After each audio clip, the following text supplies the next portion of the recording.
What's up mga ka-magic no? So magtudlo na po tag magic tricks, rubber band magic tricks mga ka-magic. So after ko mag-perform mga ka-magic, ako na po itudlo, i-reveal kung giun sa pagbuhat ang tricks mga ka-magic. So tara mga ka-magic, isa ka rubber band na nades akong palad, okay?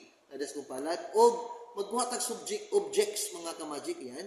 Ihampas na mo diyan mga ka-magic, automatic musulod ang rubber band mga ka-magic. 1, 2, just like that, o musulod rubber band. Pwede sad mga ka-magic kamot sa tao ang atong gamito mga ka-magic. So imo lang isulod ang rubber band mga ka-magic. Kung giun sa to pagbuhat mga ka-magic, ingon ani mga ka-magic. Kailangan lang nimo mga ka-magic hinumduman kung giun sa pag-inat-inat ang rubber band. So imo isulod sa imong kamot, imo sang inato mga ka-magic yan.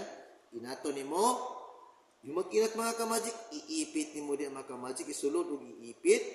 Kung naipit na mga ka-magic, atras. Kung naka-atras na ka, then, kini siyang bangaga mga ka-magic, isulod ning 5 kakamot mga ka-magic. So, atras na ka mga ka-magic, imong isulod ang 5 diha, and diha, o diha.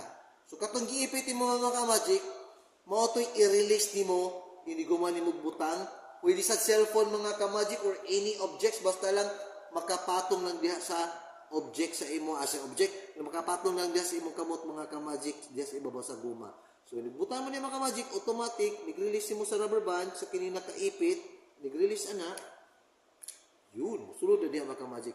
Pwede sad kamot sa tao mga ka-magic kung mag-request ka, ang inyo ni imong kaila, amiga or amigo, inig-inati mo si imong kamot mga ka-magic diha atras, then isulod ang 5 diha, then pwede sad kamot sa tao mga ka-magic imong baton. Nigpatong niya diya og i-release tong nakaipit, yun og nisulod og kalit mga ka-magic. Pwede sa cellphone ang imong gamiton mga ka-magic. Inato na pud mo, then kuha kag cellphone mga ka-magic, ikuha yung gamiton imong cellphone sa mga kaila og ipatong dito sa imong kamot og musulod gyapon ang any items mga ka-magic. So I hope mga ka-magic may nagustuhan nimo ang akong mga magic tricks. If you like this video, please like, comment, and share. Thanks for watching and see you for the next episode, mga ka-magic. Vivat Jesus!